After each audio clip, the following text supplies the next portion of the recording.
The morning sun had barely peeked over the tall buildings when the smell of fresh bread began wafting through the narrow alley behind Wong's family bakery. The sound of delivery trucks and early commuters filled the air as 16-year-old Mai finished helping her mom arrange the day's first batch of pastries in the display case. It was their usual morning routine, one that Mai had grown used to since her family moved to downtown Seattle 3 years ago. That autumn morning started like any other, until Mai took out the trash to the dumpster behind their shop. As she lifted the heavy bag, she caught movement from the corner of her eye. There, huddled between cardboard boxes, was a boy who looked about her age. He was trying his best to stay hidden, but their eyes met for a brief moment before he quickly looked away. Mai noticed how his oversized jacket hung loosely on his thin frame, and how he kept his backpack clutched tightly to his chest, like it held everything he owned in the world. His shoes were worn through, and his jeans had holes that weren't the fashionable kind. But what struck her most was the look in his eyes, a mixture of pride and exhaustion that made her heart ache. Mom always says to be careful around strangers, Mai thought to herself as she walked back inside. But something about the boy's face kept tugging at her conscience. She couldn't stop thinking about him while serving customers their morning coffee and pastries. When the morning rush slowed down, she grabbed a paper bag and filled it with some day-old croissants and danishes that were still perfectly good. She added a bottle of water from the staff fridge, hesitated for a moment, then slipped in one of the fresh chocolate croissants her dad had just pulled from the oven. Her mom was busy with a customer when Mai snuck out the back door again. The boy was still there, though he'd shifted position to stay in the shadow of the building as the sun moved higher. Mi's heart pounded as she walked closer, but she tried to keep her movements slow and gentle, like approaching a scared cat. "I thought you might be hungry," she said softly, placing the bag a few feet away from him. "The chocolate ones are still warm." She took a few steps back, giving him space. The boy didn't move or speak, but his eyes followed her every movement. Though he was clearly trying to seem tough and uninterested, Mai saw how his gaze lingered on the paper bag. She noticed his fingers twitch slightly, but his pride kept him from reaching for it. "I'm Mi," she said, backing away further. "I'll be inside if you need anything else." She turned and walked back to the bakery, fighting the urge to look over her shoulder. Through the back window, while pretending to organize supplies, Mai watched as the boy finally reached for the bag. His hands trembled slightly as he opened it, and for just a moment, his tough exterior cracked when he saw the fresh chocolate croissant. He took a small bite, then quickly wrapped the rest back up, carefully storing it in his backpack like it was precious treasure.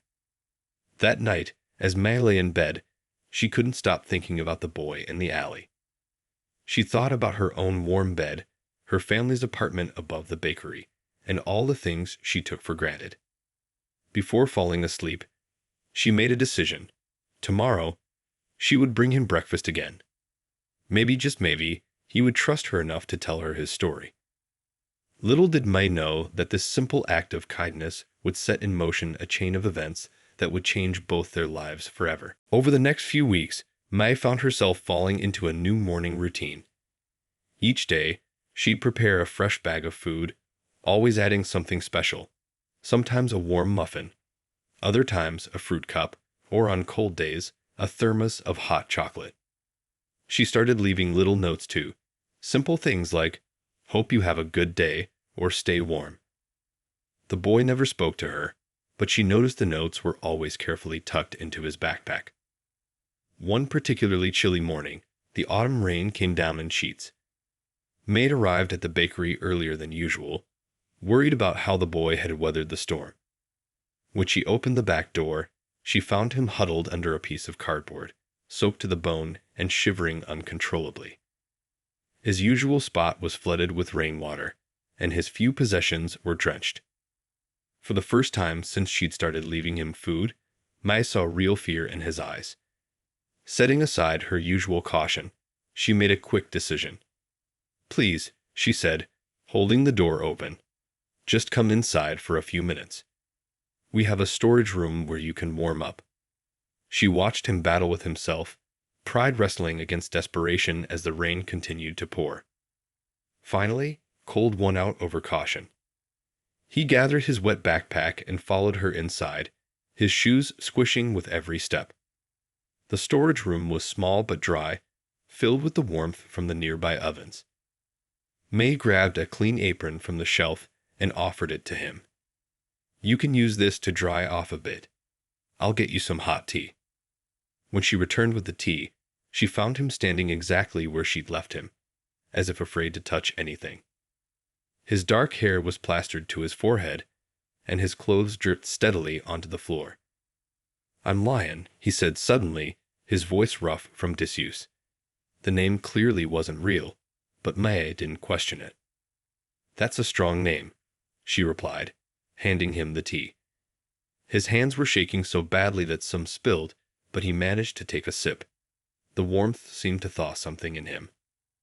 "Why do you keep helping me?" he asked, staring into the cup. "You don't even know me." May thought about it for a moment. "Because everyone deserves kindness," she said simply. "And everyone needs help sometimes." Lyon looked up at her, then really looked at her, and Mai saw the walls behind his eyes start to crack. "My dad's in prison," he said quietly. "Mom left last year. Said she couldn't handle it anymore. Just disappeared one day while I was at school." He took another sip of tea. "Haven't been to school since." The words came out in short bursts, like he was forcing them past a barrier. Mai listened quietly, understanding that this moment of trust was as fragile as a soap bubble. When he finished speaking, they sat in comfortable silence, the sound of rain and early morning bakery preparations creating a peaceful backdrop. That morning marked a turning point. From then on, Lyon would slip into the storage room on particularly cold or wet mornings. Mai started bringing him her old textbooks, having noticed how carefully he read her notes. She discovered he was incredibly smart, especially with numbers. Sometimes, while helping her study for her math tests, he'd explain concepts in ways that made more sense than her teachers ever could. Her mom eventually caught them one morning. Instead of the anger Mai had feared, her mother simply stood in the doorway, looking at Lyon's worn clothes and tired eyes. Without a word, she disappeared into the kitchen and returned with a plate piled high with fresh breakfast pastries. As she set it down between them, Mai saw tears in her mother's eyes. That simple gesture of acceptance opened a door that could never be closed again. Neither Mai nor Lyon knew it yet, but their lives were about to change in ways they could never have imagined. As days grew shorter and autumn leaves scattered across the alley, the storage room of Wong's family bakery became more than just a shelter. It turned into a makeshift classroom. Mai would spread her textbooks across the flour-dusted table while Lyon sat cross-legged on an overturned crate, eagerly absorbing every bit of knowledge he could get his hands on.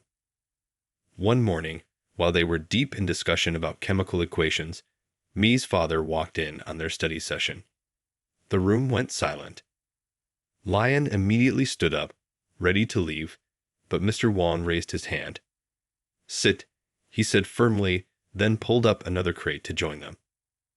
Mr. Wong watched as Lyon solved complex problems with ease, his eyes growing wider with each correct answer.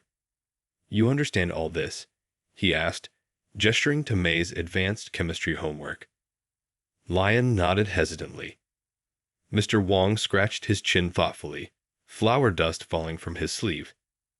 "My delivery person quit yesterday," he said casually. "Early morning work. 5 days a week. Interested?" The hope that flashed across Lyon's face was quickly replaced by shame. I don't have proper ID," he admitted, staring at his worn-out shoes. "And no address." Mr. Wong waved his hand dismissively. "We start small. Cash for now.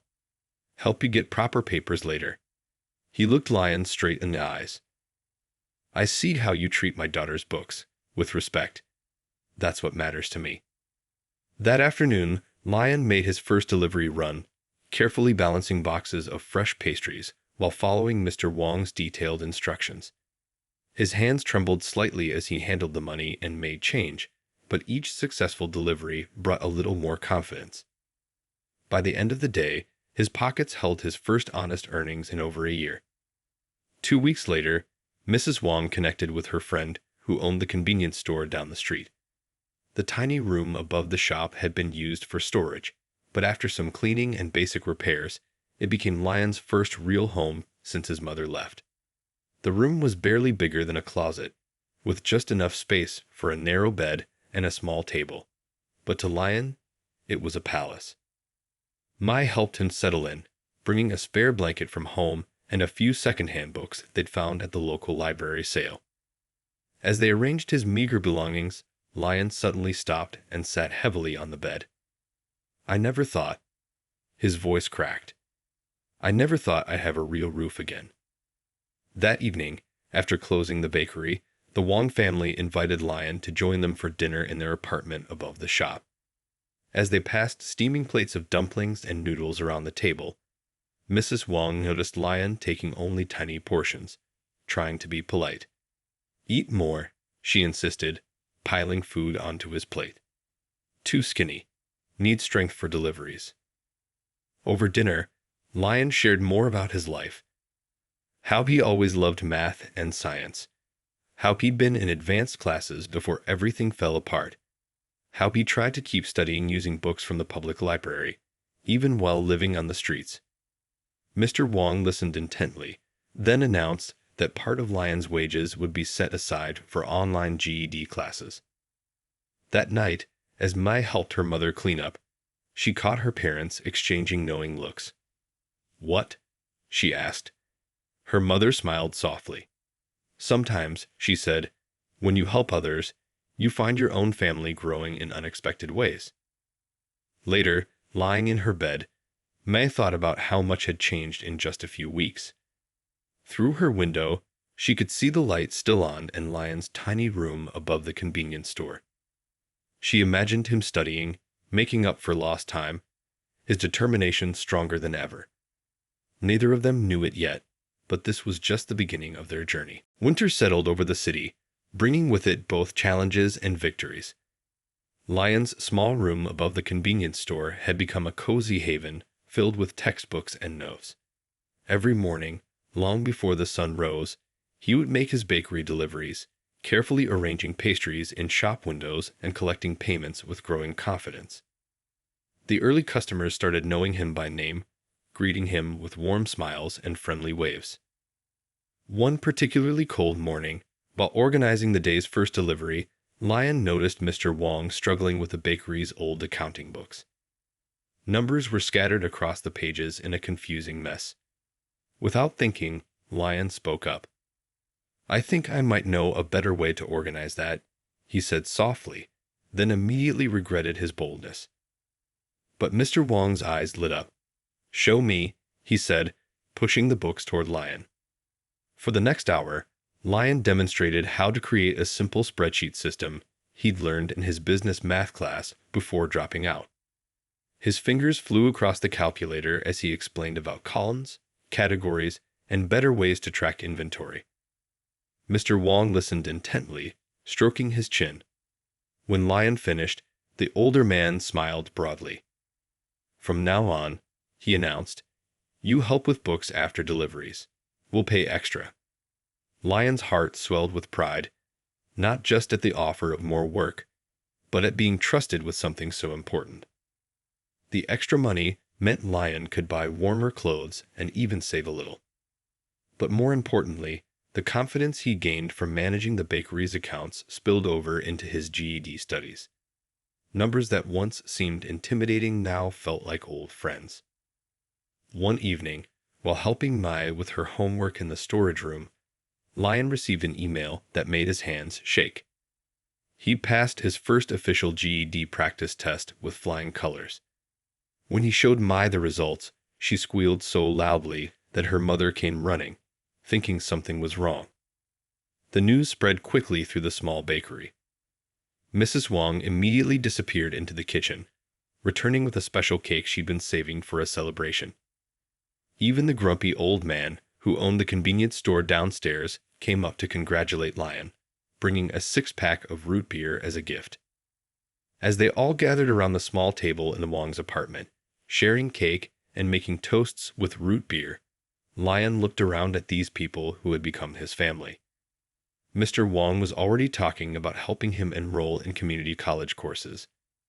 Mrs. Wong was planning what snacks to pack for his study sessions. And Mai was looking at him with such pride that it made his throat tight with emotion.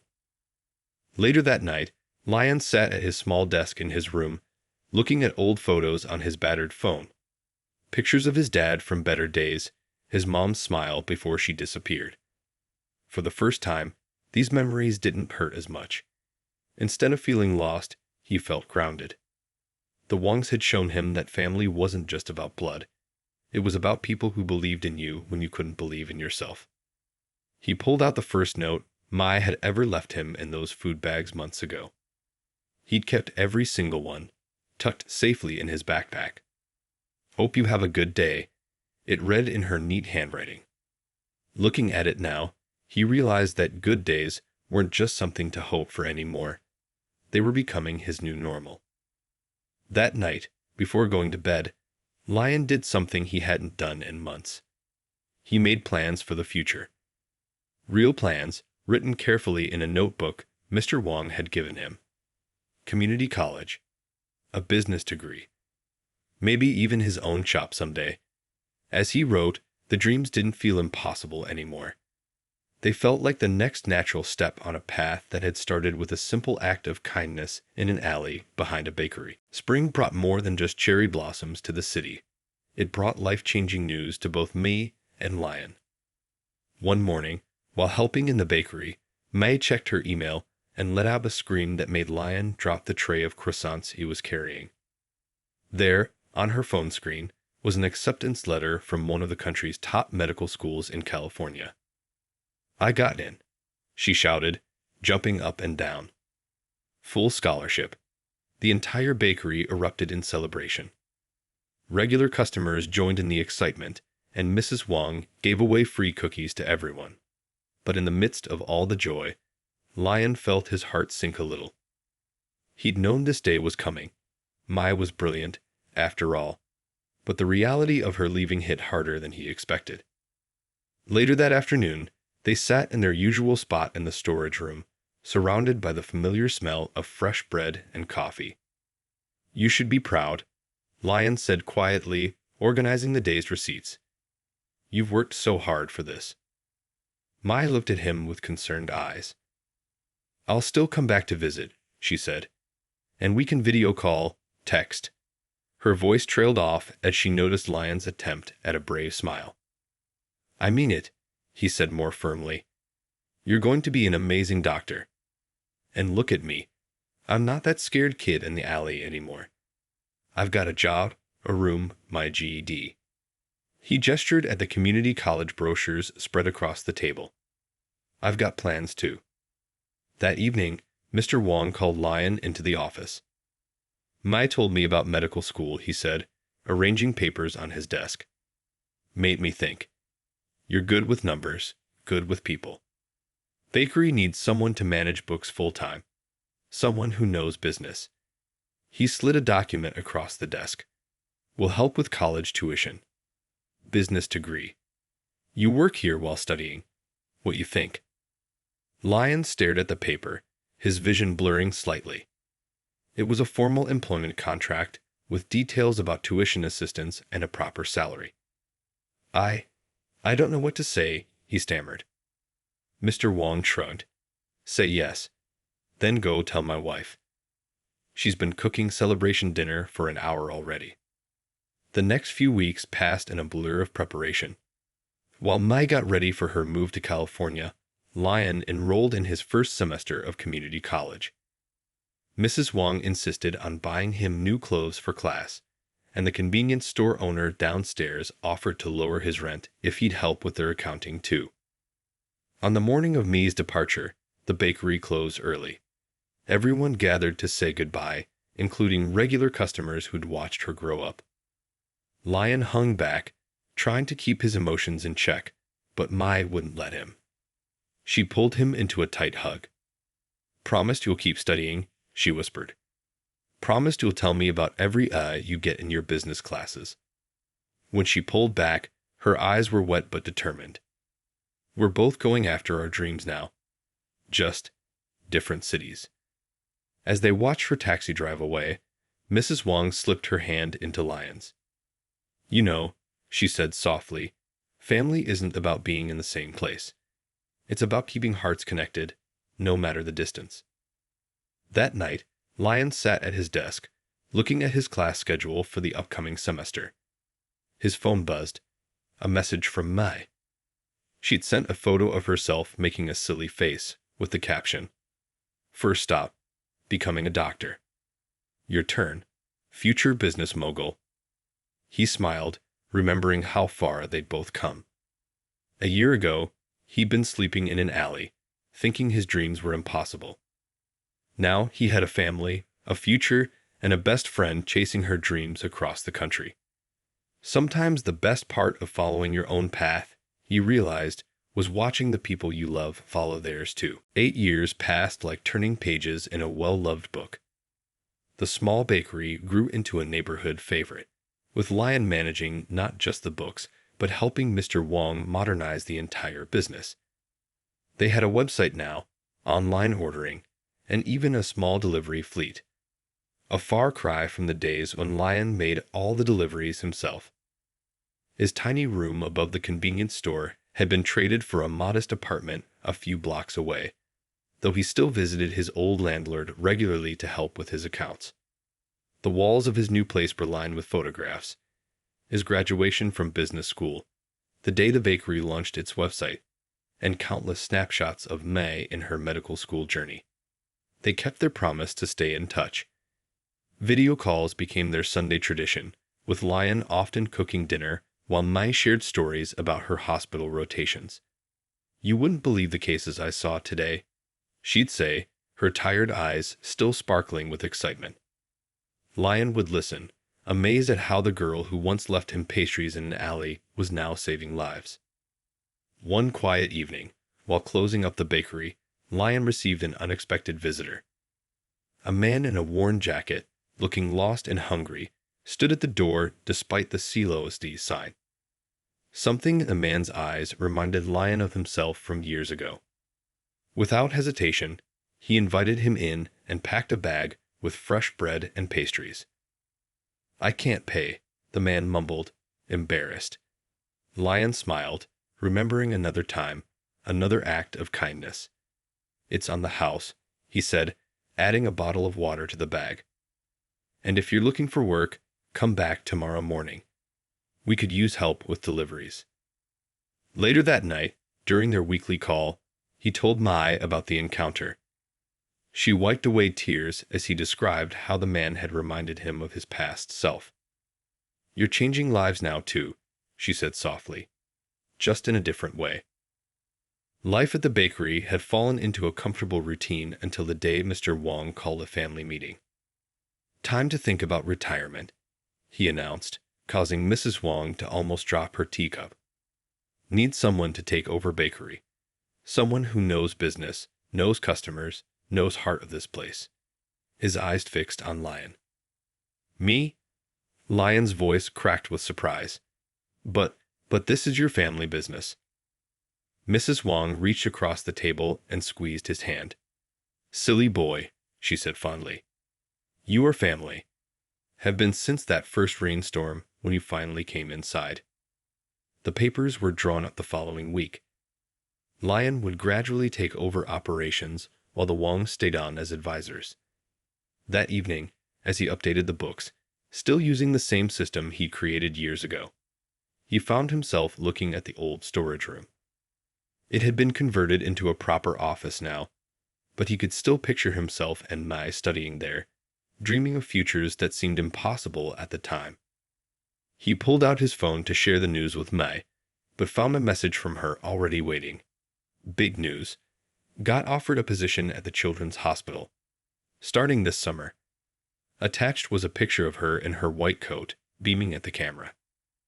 Lion smiled, thinking about how far they'd both come.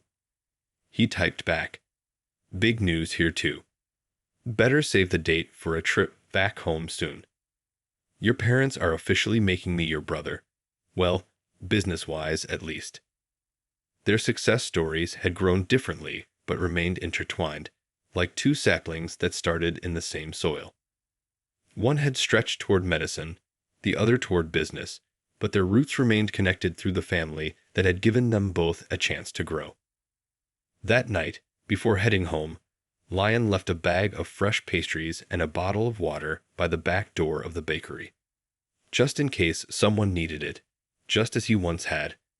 Sometimes, he realized, the best way to honor your past was to help write a better future for someone else. Life had settled into a steady rhythm for both Mai and Lion. Mai was thriving at her new position in the children's hospital, while Lion had successfully taken over management of the bakery. They still shared their Sunday video calls, though finding time became trickier with their busy schedules. One particularly exhausting night, Mai was finishing up her shift at the hospital. The emergency room had been unusually busy, and she'd stayed 3 hours past her normal time to help with a rush of patients. The parking lot was nearly empty as she walked to her car, her mind already dreaming of a hot shower and warm bed. She was fumbling with her keys when she heard footsteps behind her. Before she could turn around, a rough voice demanded, "Give me your bag." Her heart jumped into her throat as she saw the glint of a knife in the dim parking lot lighting. Okay, she said, trying to keep her voice steady as her medical training kicked in. Stay calm, don't make sudden movements. I'm just going to put my bag down slowly. Her hands were shaking as she lowered her backpack, containing her wallet, phone, and medical equipment. But the man was jittery, probably desperate. Faster, he shouted, moving closer. The knife wavered in his unsteady hand.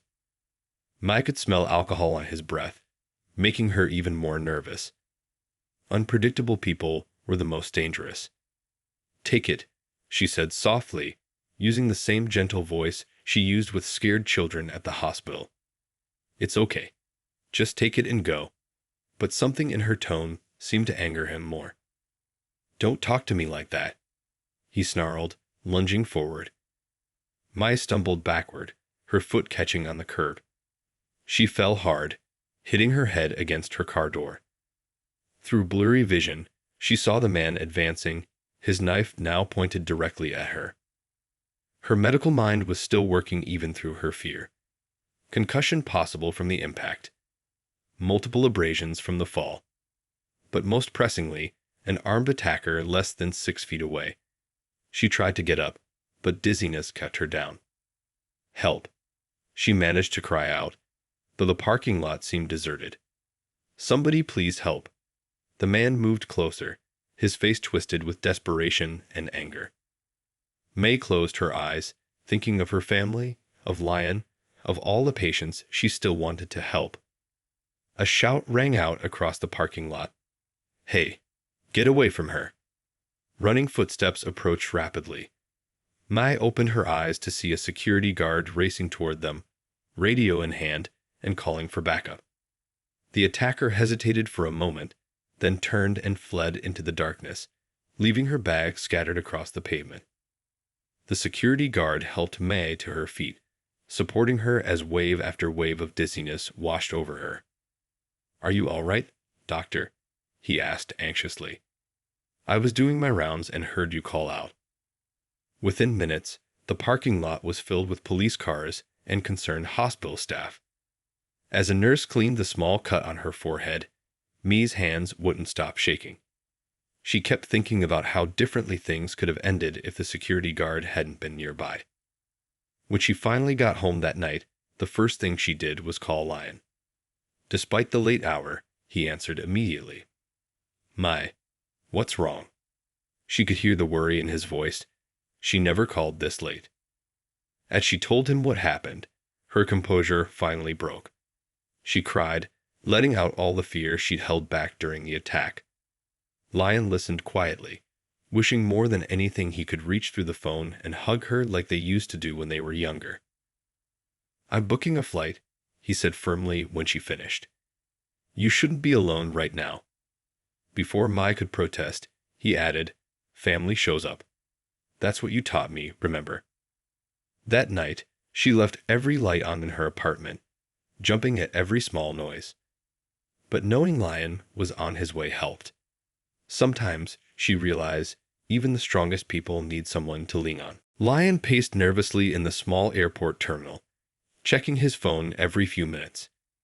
After catching the earliest flight he could find, he'd spent the entire journey thinking about Mei, remembering their years of friendship, and worrying about her safety. Mr. and Mrs. Wong had insisted he go, promising to watch the bakery. Family first, they'd said, packing him a bag of Mei's favorite almond cookies. The taxi ride to Mei's apartment felt endless. When she opened her door, Lion's heart clenched at the sight of the small bandage on her forehead. Without a word, they'd hugged tightly, like they used to be years ago in the bakery storage room. "You didn't have to come," Mai said softly, though her tight grip on his arm said otherwise. Her apartment showed signs of a sleepless night, lights blazing, coffee cups everywhere, and her usually neat space in disarray. "Of course I had to come," Lion replied, setting down his bag and the box of cookies. "Remember when you kept checking on me in that alley?" Mai turned to return the favor. His attempt at lightness made her smile, though it didn't quite reach her eyes. They spent the evening talking, with Mai finally sharing the full story of what happened. "The thing is," she said, curled up on her couch with a cup of tea, "I keep thinking about him, the attacker. As a doctor, I could see the signs of addiction, the desperation. He reminded me of some of my patients, and a little bit of how you used to be before." Lion nodded, understanding completely. "Before a kind girl with almond cookies showed me there was another way," he finished. They sat in thoughtful silence for a moment, both remembering those early days. "You know what's strange?" Mai continued, "Even after everything, I still want to help people like him. Maybe even more now." She touched the bandage on her forehead gently. "But I'm also scared. Every time I think about walking to my car at night." Lion listened as she talked about her fears, her hopes, her determination to keep helping others despite what happened. As she spoke, an idea began forming in his mind. Years of business planning kicked into gear. "What if," he said slowly, "we could help people before they get desperate enough to attack doctors in parking lots?" Mai looked at him curiously as he continued, growing more animated. "The bakery's doing well now. What if we use some of the profits to start a foundation? Help homeless youth, provide job training, maybe partner with the hospital for medical care." Mi's eyes lit up for the first time since the attack. A place where people could learn skills, like you did with accounting. Get medical help without shame. Maybe even counseling. They stayed up late into the night, planning and dreaming, just like they used to do in the storage room. Lion pulled out his laptop, starting a rough business plan. Mi added ideas about medical services and mental health support. Their experiences, his time on the streets, her medical knowledge, their shared understanding of how kindness could change lives, all came together. The next morning, over breakfast, Mai looked more like herself. "You know what this means, right?" she said, a hint of her old smile returning. "You'll have to visit more often to help set this up." Lion grinned. "I think Mr. and Mrs. Wong would disown me if I didn't." He paused, then added more seriously, "Sometimes the scariest moments show us what we're meant to do next." As Mai got ready for her first day back at work, Lion insisted on driving her. Watching her walk confidently into the hospital, he felt proud of her strength. Tonight, they would work more on their foundation plans. Tomorrow, he'd fly back to start setting things in motion at the bakery. Their shared experience with hardship was becoming something bigger than themselves. A chance to prevent others from reaching that point of desperation in a dark parking lot. Sometimes they realized the best way to heal from fear was to turn it into hope for others. 2 years passed like a gentle breeze, bringing remarkable changes to both the bakery and the hospital. the Fresh Start Foundation, born from a frightening night and years of shared experiences, had grown beyond anything me and Lion had imagined. The old warehouse next to Wong's Family Bakery had been transformed into a warm, welcoming space. The ground floor housed a training cafe where people could learn bakery and business skills, just as Lion had once learned at Mr. Wong's side. Upstairs, a small medical clinic operated twice a week, where me and her colleagues volunteered their time. Most importantly, the building offered hope, something both me and Lion understood the value of firsthand. One crisp autumn morning, similar to the day it first met, Lion stood in front of a group of new trainees at the cafe. "I know what it's like," he said softly, "to feel like you've run out of options. I slept in the alley behind this bakery." He paused, looking at their faces, some skeptical, some hopeful, all carrying their own stories of struggle. "But one person's kindness changed everything for me. That's what we want to do here." Meanwhile, at the hospital, Mai was finishing her rounds when she recognized a familiar face, the security guard who had helped her that night in the parking lot. He was visiting his nephew, a young resident doctor now. They chatted briefly, and Mai showed him photos of the foundation on her phone. "Look what came from that scary night," she said, smiling. "Sometimes the worst moments lead us to our best work." The security guard nodded, impressed by how far things had come. Later that afternoon, during the Foundation's weekly community dinner, the training cafe was filled with warmth and chatter. Former trainees who now had their own jobs came back to mentor new ones. Mr. and Mrs. Wong moved through the crowd, making sure everyone had enough to eat, treating each person like family, just as they had once done for Lion. A young woman approached Lion, clutching a notebook. "Is it true?" she asked hesitantly. "Did you really go from sleeping in an alley to running all this?" When Lion nodded, her eyes filled with tears. "I've been living in my car for 3 months. I was starting to lose hope." Lion listened to her story, recognizing the same fear and shame he had once felt. By the end of the evening, she was enrolled in their training program, with a safe place to stay in one of the transitional housing units they'd set up. During their now daily video calls, me and Lion shared updates about their work. "Remember when we thought we were just going to run a small program?" Mai laughed. "Now look at us. Housing programs, medical care, job training." "Well," Lion smiled, "we had good teachers." He glanced at a photo on his wall. The whole Wong family at the Foundation's opening, their proud faces beaming at the camera. "Speaking of which, your parents want to know when you're coming home next.